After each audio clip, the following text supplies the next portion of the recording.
Hello, today we're going to cover broken thirds, chromatic, and the double stop portion of the scale book for the key of G major, okay? So I'm making this video for the key of G major, but I want you to transfer the things I'm saying to any other key that you learn in this whole book. Okay, so G major, we're looking at page number 6 and 7 of your scale book. All right, at the bottom of the page is broken thirds. So first of all, if you look at the next page, page 7, it has thirds. As you can see, thirds are notes that are kind of stacked on top of each other, but they skip one. So a third is like a space note and then the next space note stacked on top of it, but they skipped the line note in between, okay? So what we're doing with broken thirds is we're kind of skipping around all the way from the bottom of the G scale to the top. So here is broken thirds with separate bows.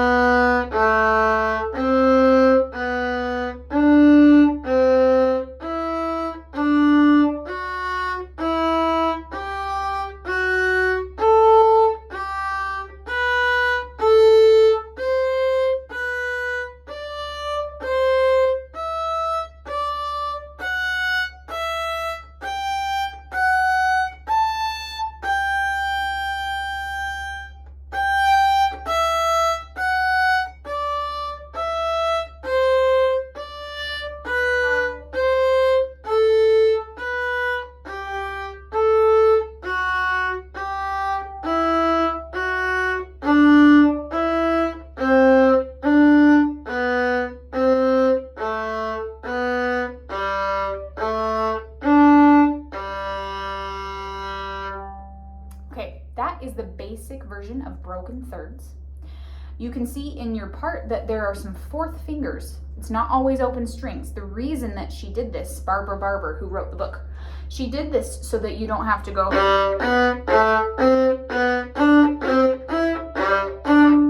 You see how my bow is changing strings a ton when I don't use fourth finger? So watch your music really carefully. Make sure you're using your pinky where it says to use your pinky. Even if your pinky is weak, there's no way to make it stronger other than just using it. So just use it. When your broken thirds feel pretty good with separate bows, go ahead and do slur 2 like we did with the scale. So.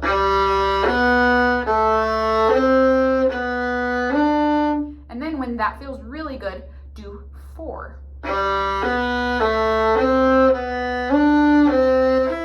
Okay, that is broken thirds. The next page has chromatic. Now, chromatic scales are something that are kind of easier to show on the piano because the piano has keys that we can press down. So when we play chromatic scales, we don't skip any notes. And the piano has black keys and white keys. So let me just show you what it sounds like. I'm not skipping any notes at all.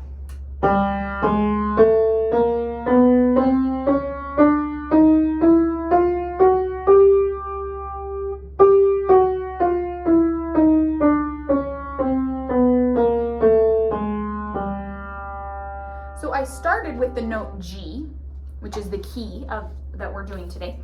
But after we play G, we can't just play first finger on our normal tape or in our normal spot G. We can't play A, G and then A, because there's a note in between G and A.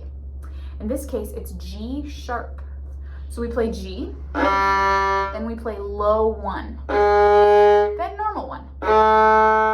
Now we can't go from 1 to 2. We can't go from A to B because there's actually a note between A and B. And in this case, it's called A sharp. So this is low 2. So far, we've done open, low 1, normal 1, low 2, normal 2. Now here we are at third finger on G, which is called C. We can't rock over to D because there's a note between C and D. It's called C sharp. It's played with a high 3 or a low 4. In this case, your music says to do fourth finger. And then D, low 1, normal 1, low 2, normal 2, 3, low 4, A, low 1, 1 on the tape, low 2, high 2, 3, low 4, E, low 1, normal 1, low 2. And this note is G. Okay, hopefully this is kind of making sense. This is tricky at first. This is something that's really tricky to learn. And what the point of this is, it's supposed to get you thinking about notes that are not on your tapes, notes that are a little different. The reason that I said in this case, this note is called G sharp, is because it can also be called something flat. So it's higher than G. This note's higher than G. G is here, G sharp is here, but it's lower than A. A is here, so A flat is here. So that means that this note kind of has two names. It can go by G sharp or it can go by A flat. And the word for that, notes that have two names, this is called enharmonic. Enharmonic notes are notes that can have two different names. So keep practicing your chromatic. I'm just going to end this video by playing it once for you. And then I will make a separate video with our double stops. Okay? Here is chromatic. Probably do this with separate bows for a long time because your fingers are doing so much work here that making your bow do slurs, it should happen when you're really confident with your chromatic. Here we go.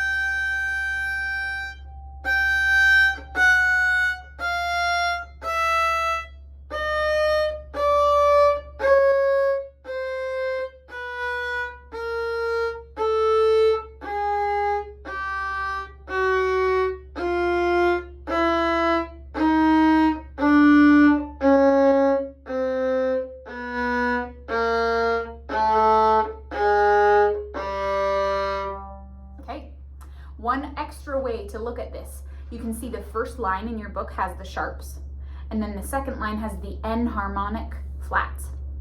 If you label the notes, you'll start to understand it better. Okay, so label, grab a pencil, write G, G sharp, A sharp, and then on the way down, you see G, F sharp, F, then E flat.